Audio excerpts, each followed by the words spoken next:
Okay, so it is my absolute pleasure to get to Dr. Gemma Perry. So this is really exciting, where I get to introduce a former colleague and a mate. This is the first time in my career, so it's fun. Gemma is a yoga and meditation teacher investigating the effects of chanting on emotional and cognitive processes.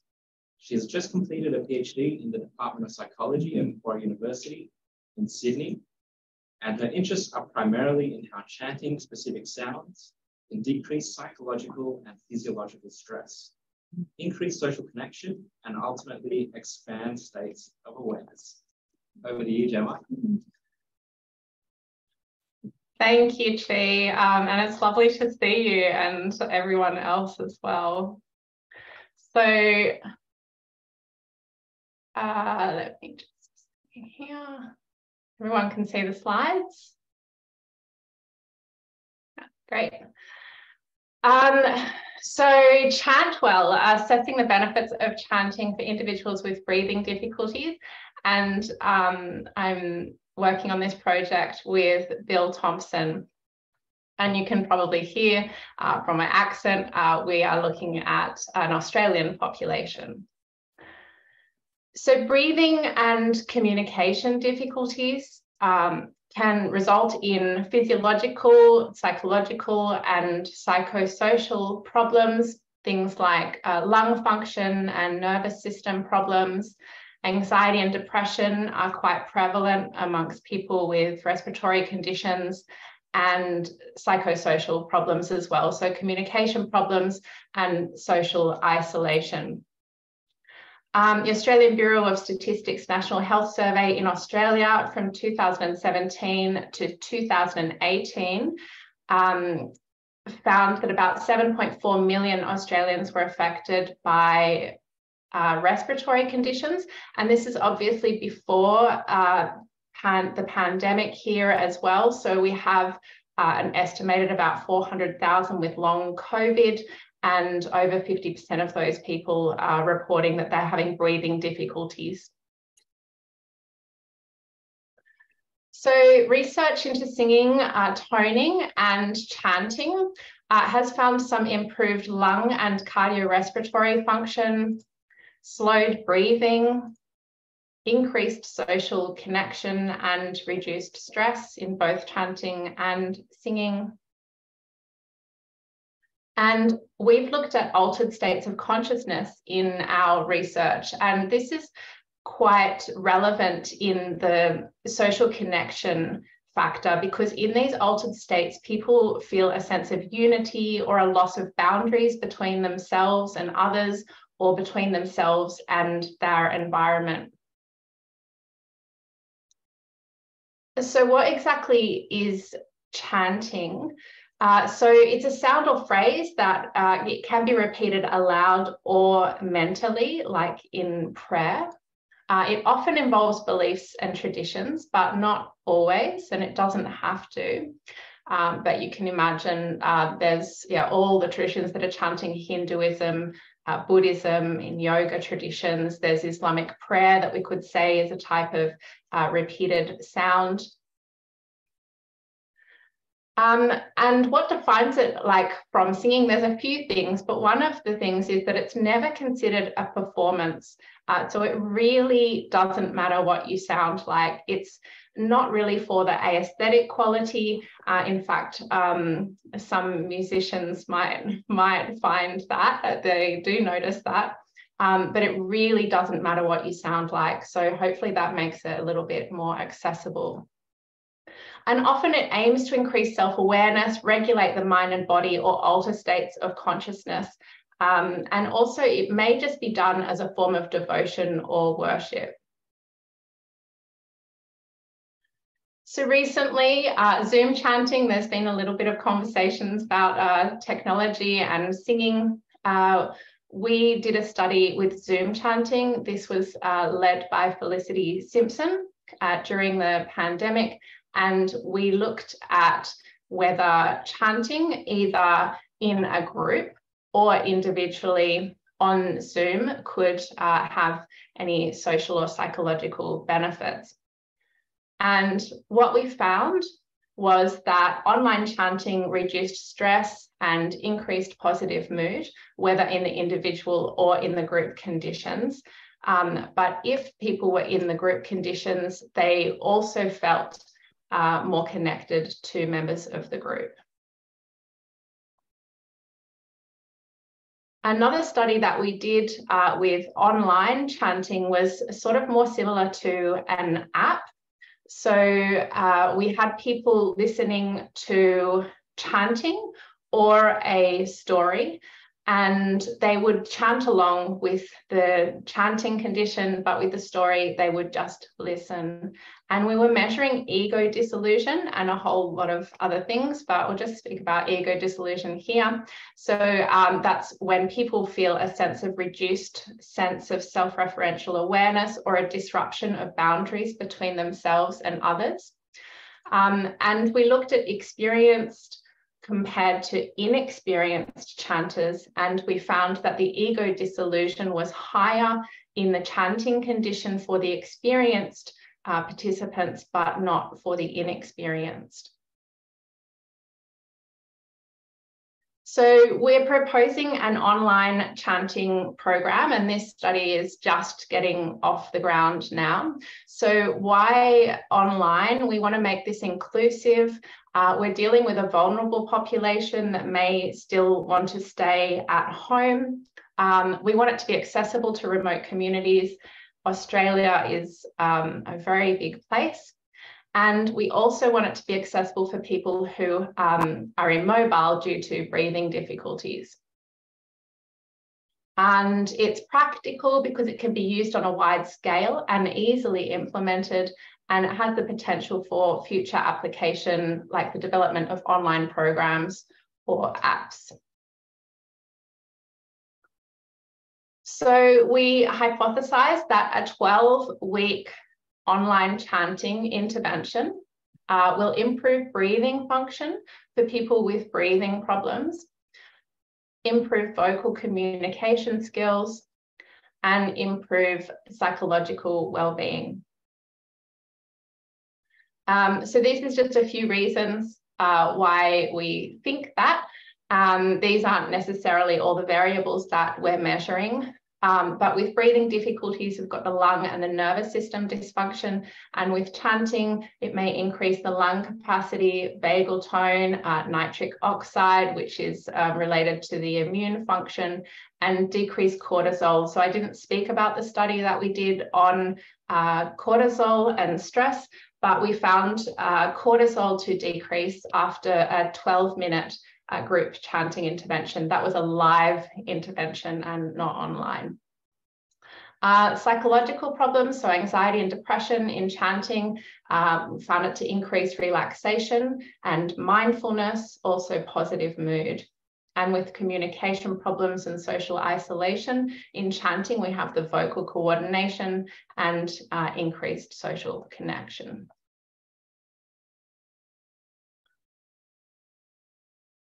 So we'll be recruiting participants over 18 who have breathing difficulties, and we will determine that through the NQ questionnaire. If they score over 19, then that shows they have some breathing dysfunction. And they will be placed in either a chanting or a guided relaxation condition. And just a couple of the differences between those two conditions. In the chanting condition, we have vocalization, breath control, the rhythm, repetition, and also an instrument like a drone sound, a harmonium. And in the guided relaxation, although they will be having the relaxation type effect, perhaps, there is no vocalization, rhythm, repetition, and no musical content. So the macro measures before and after the entire 12-week chanting program, we're looking at breathing function, the NQ questionnaire for vocal communication. We're looking at voice-related quality of life, pitch, loudness, and sustain tasks, articulation, reading the rainbow passage. And then for psychological well-being, looking at quality of life, the flourishing scale, hospital anxiety and depression scale, and qualitative interviews after the program. The micro measures before and after some of the sessions. We will be looking at breathing function, the visual analog scales for breathing, effort and distress to see how much they feel they are needing to make an effort to actually chant. Subjective units of discomfort scale. And then psychological measures, we're looking at positive and negative affect to assess mood and inclusion of other in the self scale.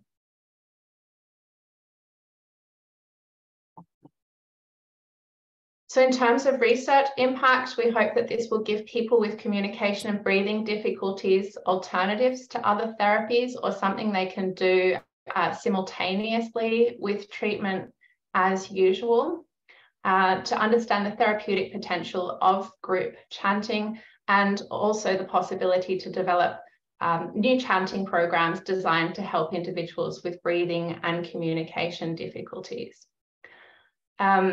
So thank you for including chanting in SingWell. And that's all I have. I have a few more slides, but they might come up in questions. And if nobody has any questions for me, I have plenty of questions for everybody else. So thanks.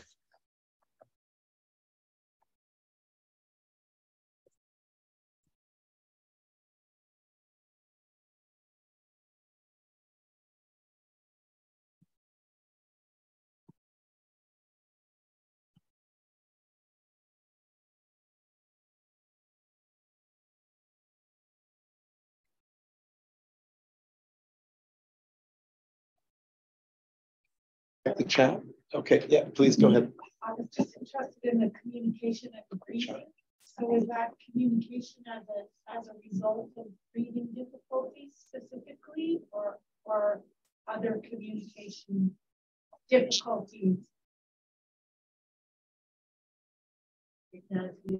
I'm not sure I heard that properly. Something about whether the communication difficulties were associated with breathing problems that we were measuring? Right. I was wondering whether you were talking about communication difficulties as maybe we as speech pathologists would define communication difficulties, or whether you meant the communication difficulties that resulted due to the breathing difficulties that people had. Yeah, I think we really want to look at specific ones associated with breathing, which I think it's important to look at how long they can sustain sounds for, that kind of a thing with the sustained task, and how loud they can talk. And even if they can actually speak, so some people might have like chronic cough and that kind of a thing. So even if they can read a passage without, any interference. Yeah, if I can add to that, I don't know if you can hear me, but yeah, I mean, if the measures that Gemma put up are really the only measures of communication. So we didn't want to just exclude any measures of communication, but clearly this is mainly a study on breathing problems. And we've got a few measures of communication problems, but it's obviously not comprehensive in any way, and they're probably related to the breathing function, but it not necessarily. It's what the measures will tell us. Okay.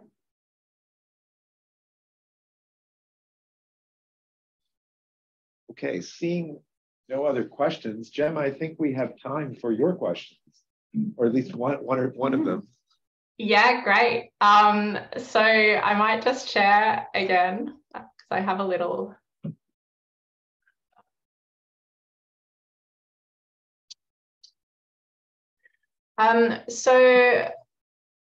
Oops, here we go. So at the age of the participants, we've got over 18 years of age. but I have noticed that there is a focus on older adults. So that's a question. Also, whether family and friends would be welcome to participate, especially because we were doing Zoom, they would be at home. I'm not sure whether we would encourage that or not.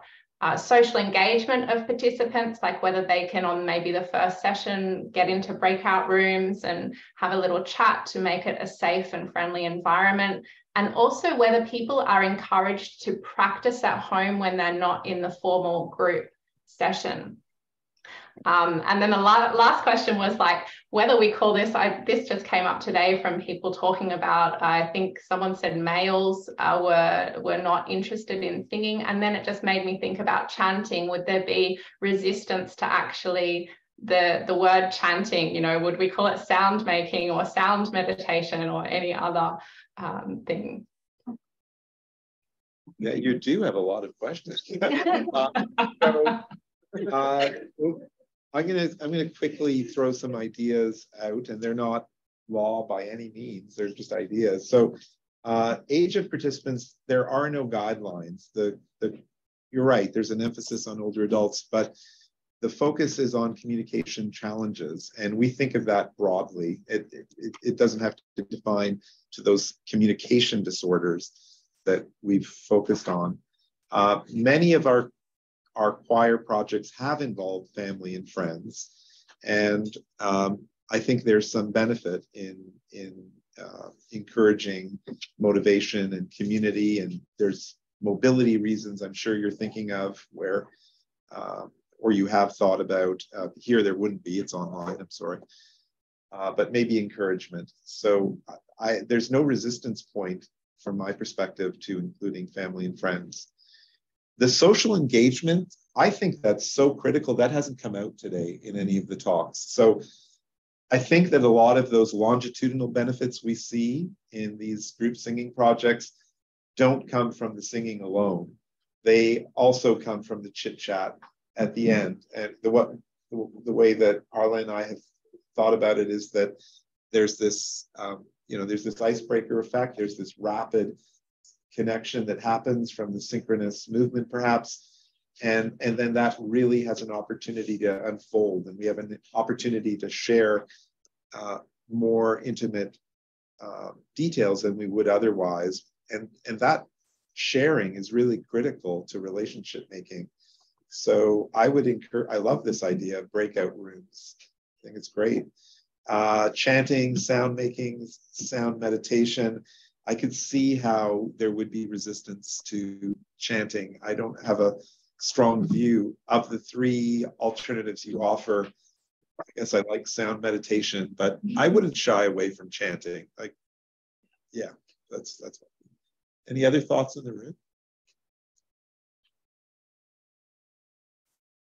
Can answer questions or just thoughts? Oh, well, vocalizing session, yeah, perhaps.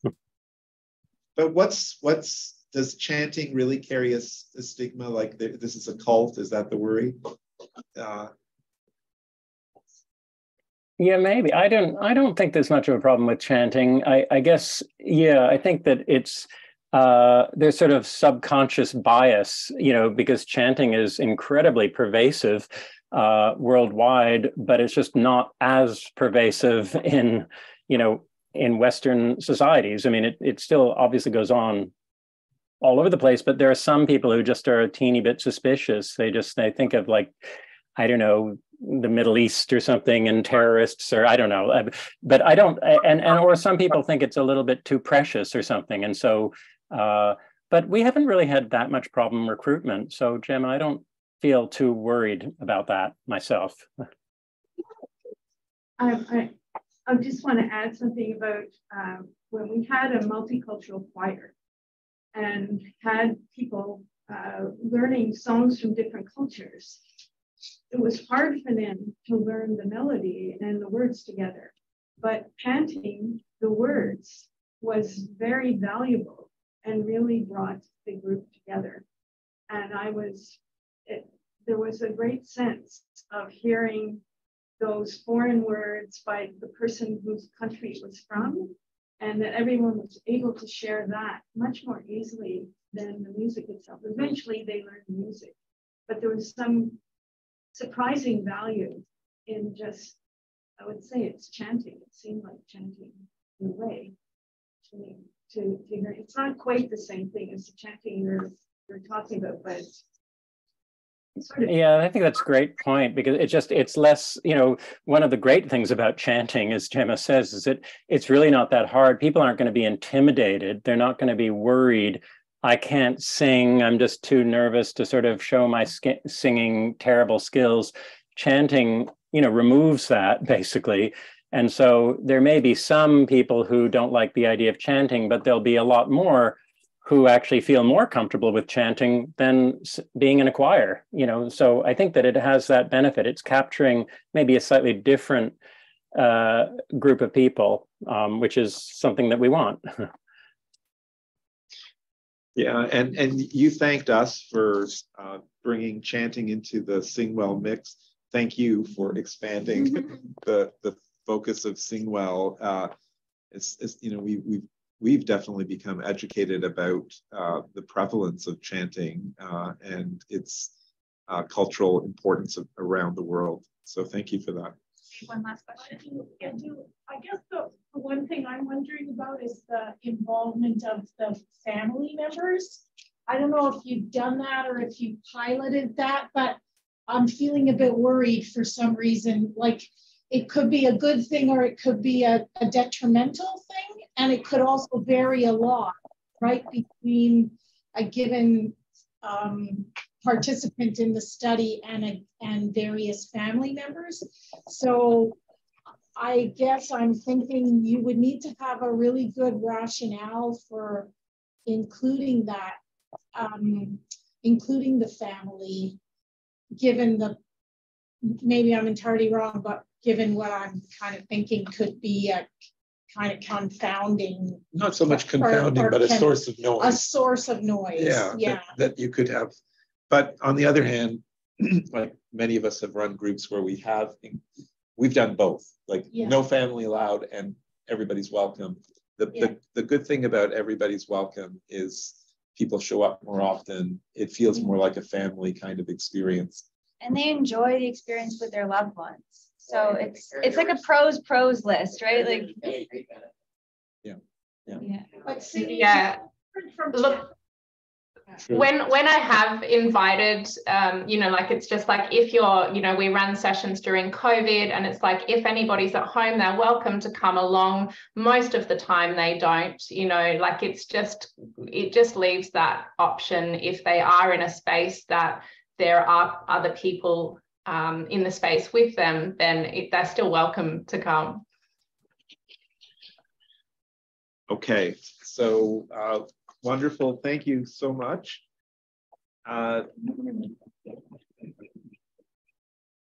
Thank you. It was really nice also to see all the faces in the room because I wasn't sure who was in there. So yeah, hi everyone. The group has thinned out a little bit over the day.